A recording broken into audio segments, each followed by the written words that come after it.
Bienvenidos a un nuevo episodio de Judaísmo Picante, aquí desde la picante Ciudad de México, la ciudad donde los sabores y las preguntas no nos dejan dormir. Recibimos todas esas preguntas que siempre le quisiste preguntar al rabino, que no te animabas, que te daba miedo, que no estabas seguro. Aquí el rabino Diego recibe todas tus preguntas, estudio, investigo, traigo fuentes y las compartimos para aprender juntos. No olvides suscribirte a nuestro canal, el canal que comenzó con el título de Pasión y Gratitud, que es como hay que vivir la vida, y ese era el título que movió nuestro Beit Midrash virtual. Hoy estamos migrando y salimos por Pasión y Gratitud también por el canal oficial de YouTube de la página Comunidad Betel de México. Donde estés viendo, suscríbete al canal para no perderte ningún episodio de cada uno de estos picantes. Y agradecemos especialmente a Masorti Amlat, que nos apoya para la generación de estos nuevos contenidos. Sin más, les doy la bienvenida a un nuevo episodio muy picante, un tema muy difícil, aquí en Judaísmo Picante.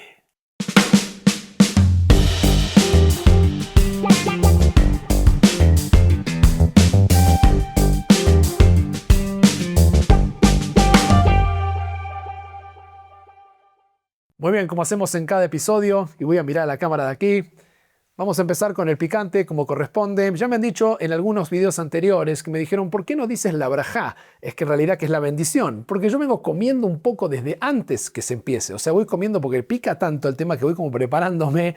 Pero hoy voy a empezar con ustedes el primero. En realidad voy comiendo totopos. Voy comiendo, este es el totopo, esta es la tortilla. Voy comiendo esto antes y mojo el picante con ustedes. Pero voy comiendo como para aflojar. Pero hoy va a ser el primero juntos con brajá para agradecer y prepararnos. Y algo muy importante, como hago siempre, ustedes ya ven el título y este va a ser un episodio muy polémico sobre un tema que ya se ha debatido y hay muchas opiniones y vamos a ver, pero quisiera que ustedes vayan pensando antes de que yo empiece a dar las fuentes, a explicar. Mientras me como mi totopo picante, ustedes piensen qué creen que dice el judaísmo sobre el aborto. Tema muy polémico que ha resurgido últimamente en algunos países, nunca se va, tiene miles de años, pero vamos a explorarlo de la tradición judía y ver qué hacemos con eso. ¿Ustedes qué piensan? ¿Lo han conversado? Me gusta a veces invitarlos a poner pausa, a frenar antes de poder que yo les dé las ideas para que ustedes puedan evaluar, puedan pensar qué sienten, qué pensarían y qué creen que vamos a decir. Así que sin más, esa es la pregunta, ustedes van pensando y yo voy mojando. Miren lo que es esta salsa ya, es una locura esto, no sé si se ve. Pero, bueno, vamos a ver qué hacemos. Baruch atah Adonai lo melech haolam, borei minei mezonot.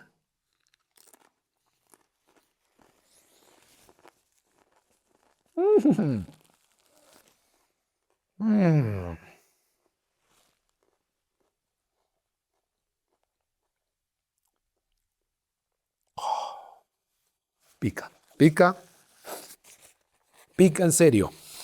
Digamos, he tomado unas peores antes que estas, pero esta sí pica en serio. Pero bueno, lo importante es que tenemos que poder tener ese picor para empezar a responder estas preguntas. Entonces vamos con esta idea. ¿Qué dice el judaísmo sobre el aborto? Y aquí quiero decir algo que he dicho en episodios anteriores, como cuando hablamos de la muerte, de subrogación de vientre. Hay ciertos episodios que hemos analizado que fueron muy polémicos y que son preguntas muy difíciles y que no solo son algo que uno plantea en abstracto, sino incluso cuando hemos hablado del suicidio, son temas que además involucran motivos que son realmente profundos y existenciales. Y como rabino también siempre digo esto, o sea, no es que solamente lo hago entretenido, divertido y trato de compartirlo porque así nació Judaísmo Picante, para hacerlo divertido en términos de estudiar estas fuentes, sino también entender que detrás de esto tenemos algo profundamente humano, algo que profundamente conmueve y algo que trae mucho dolor. Estamos hablando de vidas reales. Detrás de estas instancias, cuando hay abortos, hay detrás de esto hay miedo, hay culpa, hay diagnósticos que son devastadores, hay fracasos en embarazos que con toda la motivación terminan mal, hay trauma, mujeres, parejas y hombres quedan muy marcados. Entonces quiero traer el valor que he traído en otros episodios, que voy a hablar de un tema que no es un tema que, si bien lo hacemos gracioso, lo hacemos ameno, lo hacemos divertido, es un tema que quiero reconocer que no es un tema fácil. Y cuando doy con estos temas, como os dije, cuando hablo de la muerte, cuando hablo de donación de órganos, cuando hablo de subrogación de vientre, cuando hablamos del suicidio, son temas que podemos abordar, pero no podemos hacerlo con ese humor tan característico porque son temas que quienes los atraviesan sufren de verdad. Y como rabino, que no solamente comparto información, sino que acompaño momentos difíciles, quiero aclarar y dejar bien en cuenta ese tema. Tomo agua para bajar un poco el picante que ya está subiendo. y nos metemos con las fuentes porque quiero mostrarles algo muy típico del judaísmo. Y es que en la tradición judía con estos temas vamos a ver que, bien judío esto, no tenemos una sola postura, no tenemos una sola opinión. Vamos a ver que hay diversidad de opiniones, hay temas en los cuales nuestros antepasados y nuestros maestros convergen y hay otras que nos separan. Y quiero que dejar en claro eso, que vamos a ir viendo ese desarrollo, porque no vamos a llegar a una sola línea. Aquí traje, investigué y tengo varias respuestas diferentes. Hay respuestas Masortí, de movimiento conservador, a quien yo me adscribo y pertenezco, que tienen una visión, pero también traje algunas opciones y visiones y tshuvot, respuestas del mundo más ortodoxo, más restrictivo con algunos temas puntuales, para ver dónde estamos parados y qué sentimos con todo esto. Entonces, como hacemos siempre para empezar, vamos a meternos primero y principal, o la idea central que quiero primero que podamos abordar, es el orden histórico. Es una manera que a mí me gusta siempre estudiar, así fui formado para ver a través de la historia cómo se va desarrollando y cuál es el texto base que construye todo esto, y es por supuesto la Torá, la Biblia. ¿Qué pasa? Cuando vamos a la Biblia tenemos la siguiente situación. En la Biblia no hay una prohibición directa del aborto voluntario como tal, no tenemos ese texto. Y el texto que funciona como base no es un caso de aborto buscado, sino por el contrario, es un daño provocado a una mujer embarazada en el contexto de una pelea. Vamos a leerlo, está en Shmot, en el libro de Éxodo, capítulo 21, versículos 22 y 23, y de aquí se construye mucho de lo que va a ser la halajá, la interpretación clásica sobre este tema. Una traducción básicamente de esto sería que si dos hombres están peleando y golpean a una mujer que está embarazada, están peleando y sin querer entre la pelea se golpea una mujer que está viendo esa pelea, que está ahí, y esa mujer está embarazada y ella pierde a sus hijos, salen sus hijos, dice el texto, o sea, pierde el hijo. La Torá, dice, el texto fundacional jurídico base de toda la estructura del edificio en el que construye la tradición judía, dice, no habrá daño, ciertamente será multado, una multa. Si hay daño, entonces es vida por vida. Ahí sí es pena capital. Ahora la pregunta es, ¿qué significa el daño? ¿Y a quién? ¿Es la mujer? ¿Es al feto? ¿Es a ambos?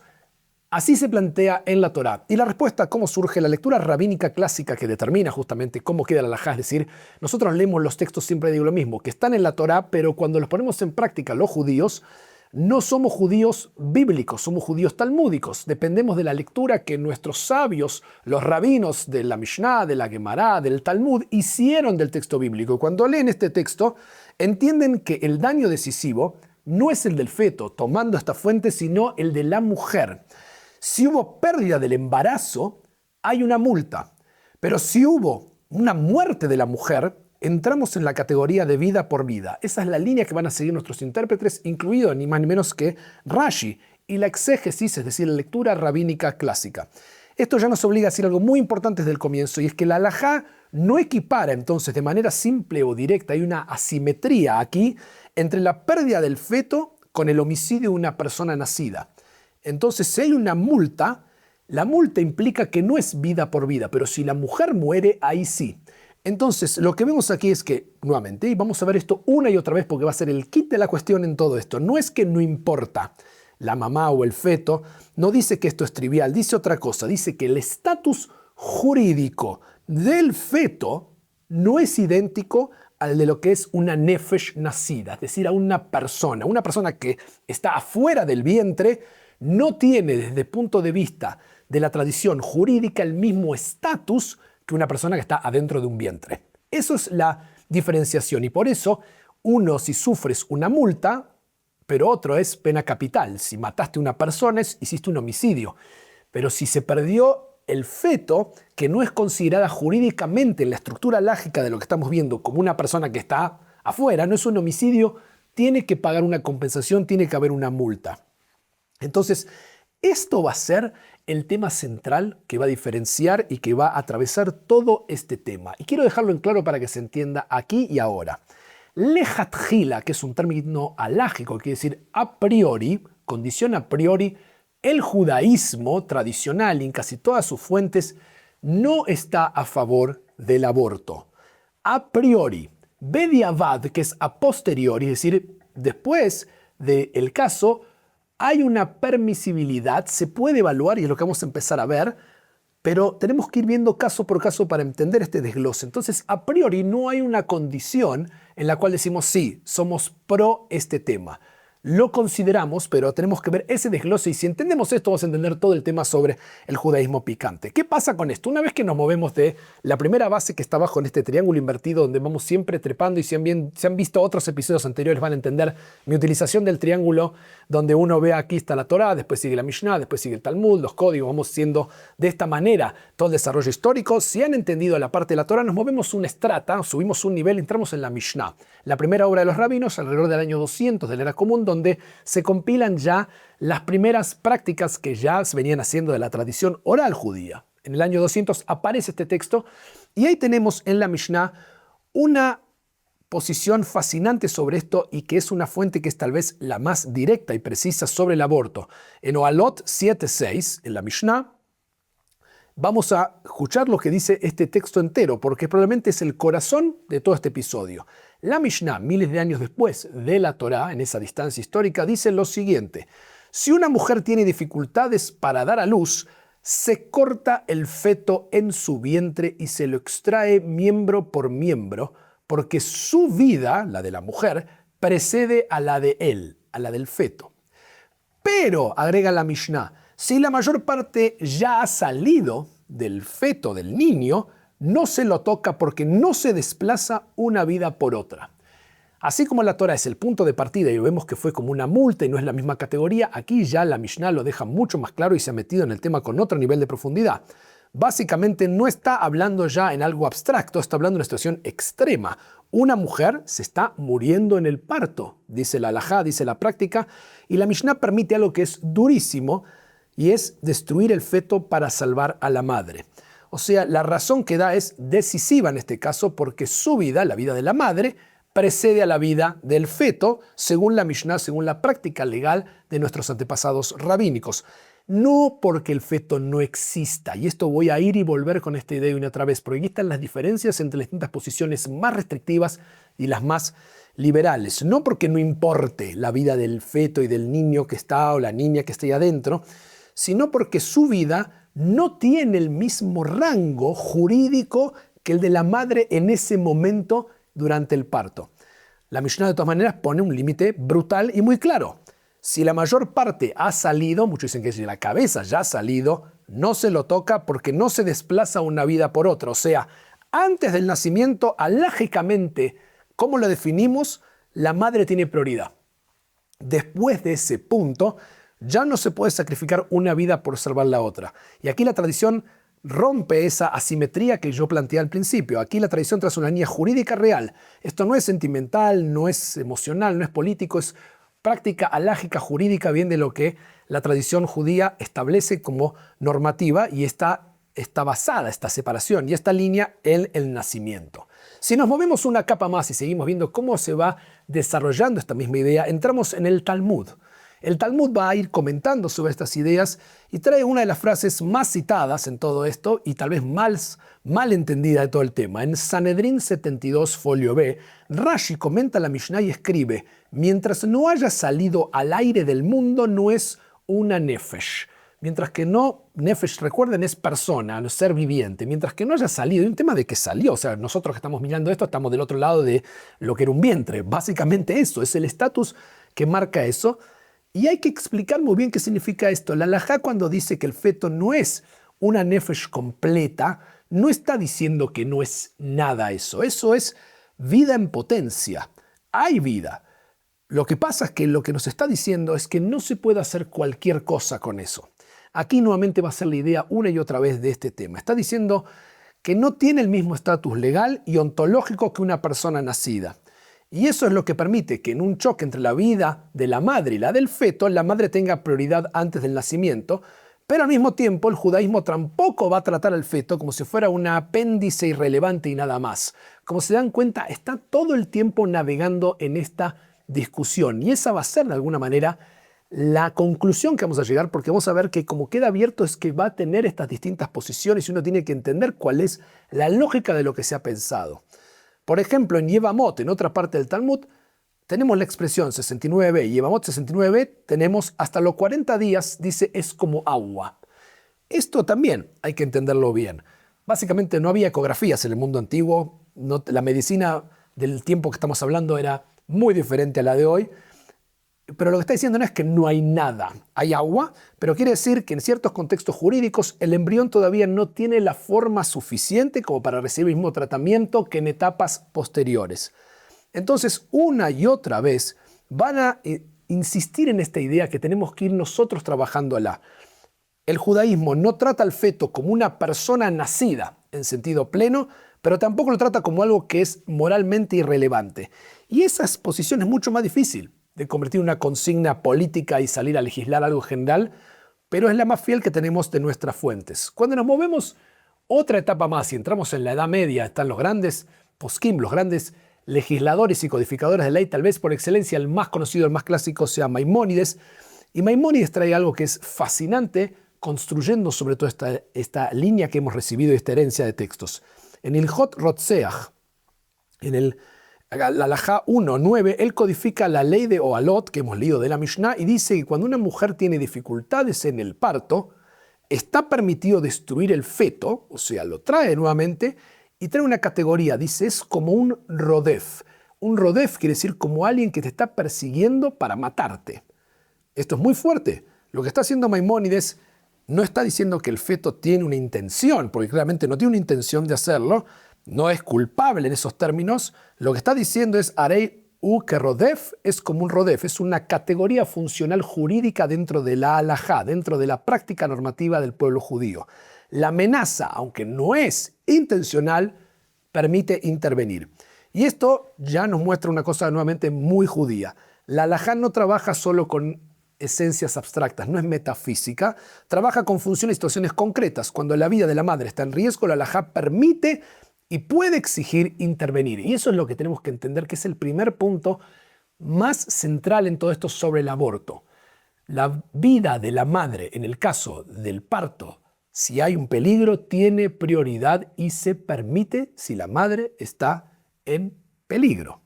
Eso es lo que tenemos que entender de toda la tradición.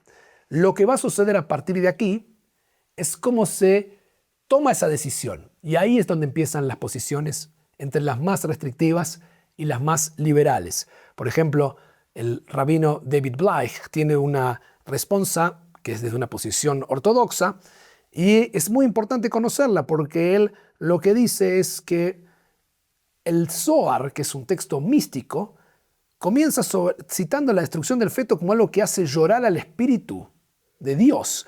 O sea, es muy desafiante porque usar Zohar, usar misticismo para textos halágicos es algo que es muy controversial y generalmente uno no puede hacerlo, pero él va a insistir una y otra vez en el tema central, que aunque el judaísmo ha sancionado el aborto terapéutico en ciertas circunstancias, toda la discusión halágica está impregnada de humildad, de asombro, de una profunda reluctancia a interferir con la santidad de la vida humana individual.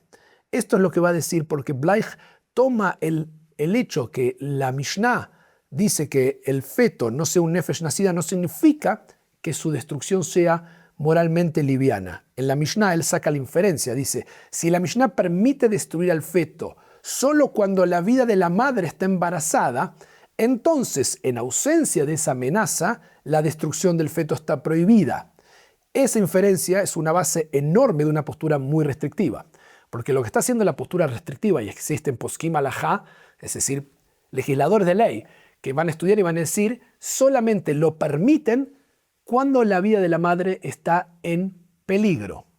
Pero hay otros que empiezan a tener una visión más liberal. Porque ¿qué significa eso? Que si, digamos, solamente si estoy por morir en el parto, entonces ahí se permite. Justamente lo que está en tensión aquí, y van a ver que hay unos poskim halajá, es decir, legisladores de ley que tienen una posición más restrictiva, es que se oponen a la decisión autónoma del individuo de hacer lo que quiere con su vida. Y esto es lo que justamente genera esta tensión en el mundo moderno, que hemos visto casos similares con el tema del suicidio y con otros temas más, porque la donación de órganos también lo tenía. Este tema de que el cuerpo es mío para hacer con el cuerpo lo que yo quiero, es una visión muy moderna, tal vez una visión muy autónoma del individuo que se cree dueño de sí mismo y su ser. Pero de la literatura judía, de alguna manera, tu cuerpo no es tuyo. Lo tienes que devolver. La vida te fue regalada. Entonces, si partes de esa perspectiva y de esa lectura, no tienes tanta autonomía como para decidir hacer lo que tú quieres todo el tiempo con la vida. Tienes que pensarlo y ahí es donde está esta tensión latente sobre quién decide ¿Quién toma esa decisión sobre acabar con la vida o no y qué punto de partida tenemos? La posición más restrictiva, como digo, va a decir que solamente es en casos en que la madre está en peligro. Para los demás, no. Y ahí empieza todo el abanico, todo el gris, todo lo que va a seguir de esta distinción. Porque, por ejemplo, vamos a encontrar algunas posiciones más liberales que van a empezar a decir justamente qué pasa con el tema de la salud mental, del trauma y el sufrimiento real. Porque cuando uno abre esta idea, uno puede decir que hay muchas más preguntas. ¿Qué pasa cuando el tema lidia con una violación? ¿Qué pasa cuando hay malformaciones? ¿Qué pasa con la parte psicológica? ¿Qué pasa con toda esa parte que la persona siente que viene a lo mejor este embarazo viene producto, como dije, de un incesto, de un sufrimiento extremo, de un diagnóstico devastador fetal? O sea, hay un tema de riesgo de salud inminente para la madre, para la pareja, para la vida de estas personas. Y estos son casos reales que no son fáciles. Y hay personas que deciden avanzar igual y otras que dicen, no quiero lidiar con este dolor. Ya el dolor está implícito porque es una decisión de las más difíciles. Y por eso, como dije varias veces, el tema es serio y hay que tomarlo con esa seriedad porque estamos analizando todas las fuentes. Pero ahí es donde va a empezar esta zona gris, donde van a empezar a la tensión entre algunos que dicen solamente se puede hacer si es que la vida de la madre está en peligro, y otros que decir no, podemos ver de otras maneras. El movimiento Masortí y también ciertos legisladores ortodoxos, no quiero que solamente piensen que la postura restrictiva es la ortodoxia tiene esta postura en algunos de sus pensadores, no encontramos generalmente en el mundo más liberal, Masortí, conservador, estas posturas. La mayoría de las demás abren esa postura a decir hay un tema de salud psicológica detrás de todo eso, y también hay ortodoxos que piensan eso y que van diciendo tenemos que pensar esto mucho más allá de solamente si la vida biológica de la madre está en peligro, sino de la parte psíquica y mental que implica todo esto para la pareja y que también trae un peligro, trae un tema de salud a la persona, aunque sea salud mental en este caso. Por supuesto que esto es lo que decimos que si bien la salud mental entra en la halajá, la pregunta que tenemos que ver es cómo se evalúa eso. ¿Con qué umbral, con qué gravedad y con qué responsabilidad? Básicamente lo que decimos que a priori el judaísmo se opone a priori en términos de que lo que está diciendo, con esto que dije lejatjila, es que no es un buen momento para nosotros financieramente o porque no tenemos ganas realmente, o en ese sentido, cada caso tiene que ser estudiado uno por uno. No se puede legislar y por eso es tan complicado. Esto nos gusta a nosotros que nos digan A o B, sí o no, se puede o no se puede, en binario. Esto como es muy gris, es muy complejo, es muy desafiante y lidia con la vida de las personas y esto es muy realmente complicado como para rápidamente dar una respuesta. Entonces lo que tenemos es que tratamos de absorber y mirar toda la variedad y pensar sistemáticamente todas las posibilidades y todos los pensamientos que nuestros antepasados han traído y evaluar esta idea. Si alguien dice quiero abortar porque sí, porque no tengo ganas, no es un buen momento, no tengo el dinero, puede ser también esa excusa. La persona está preocupada que no va a poder tener una vida responsablemente, pero tal vez puede después trabajar y conseguir. Hay que ver caso por caso. No es por lo que diría básicamente en términos generales es no vale cualquier motivo porque tengo ganas. Esa es la visión tradicional porque estoy basándome en la idea de que mi vida no es mía y yo no puedo hacer lo que quiero y mucho menos con otra vida de otros. Entonces tengo que respetar eso como conciencia primaria antes de tomar una decisión al respecto. Ahora, si dicho eso, el caso implica, como dijimos, temas que son realmente traumáticos, de violaciones o de situaciones donde hubo incesto y cosas que quedan embarazadas donde no quieren proseguir con esto, sabemos que son malformaciones que no va a tener la posibilidad, el potencial feto de llegar a vivir y va a morir en poco tiempo y la persona quiere tomar estas decisiones, caso a caso la halajá puede contemplarlo y puede incluir salud mental, no solamente en lo restrictivo de que la madre está en peligro en el parto, sino un abanico más grande sobre ese tema. Entonces, ¿qué hacemos para cerrar con todas estas fuentes? Vamos a decirlo algo de alguna manera así. El judaísmo trata el aborto como un tema de extrema gravedad moral. No lo equipara automáticamente al homicidio de una persona nacida, porque ya de la Torá lo vimos, pero tampoco lo va a banalizar. Reconoce una diferencia decisiva entre la vida fetal y la vida nacida, da prioridad clara a la madre en situaciones de peligro y más allá de eso, contiene desacuerdos serios hasta el día de hoy sobre cuán amplio es el permiso en situaciones de daño físico, psíquico y sufrimiento extremo. De alguna manera esto unifica todas las posiciones que tenemos Y lo que siempre decimos aquí en Judaísmo Picante es que la intención es que ustedes puedan llevarse una manera de pensar ampliamente estos temas, tener más herramientas de que sí, se puede, no se puede, permitido, prohibido, sino que vean que esto es un caso donde aquí estamos pensándolo desde la Torá, desde la Mishnah, desde la Gemara, de los pensadores medievales, desde los pensadores modernos, desde las posiciones, lo que está en juego, lo que la tradición ha hecho, y ahí debatir, y en este caso sí, como muchos otros, recomiendo hablar con un rabino, hablar personalmente, caso a caso y evaluar la situación, porque no podemos simplemente decir hagan esto o hagan lo otro. Con eso terminamos. Nos vemos en el próximo episodio aquí de Judaísmo Picante. Sigan mandando preguntas, sigan comentando, sigan diciendo, sigan compartiendo. Suscríbanse, no se pierdan ningún episodio y seguimos explorando juntos este mundo fascinante de la halajá, pero para vivir con plenitud, para poder entender mejor nuestra vida y para tomar decisiones con conocimiento. Nos vemos en el próximo episodio. ¡Chao!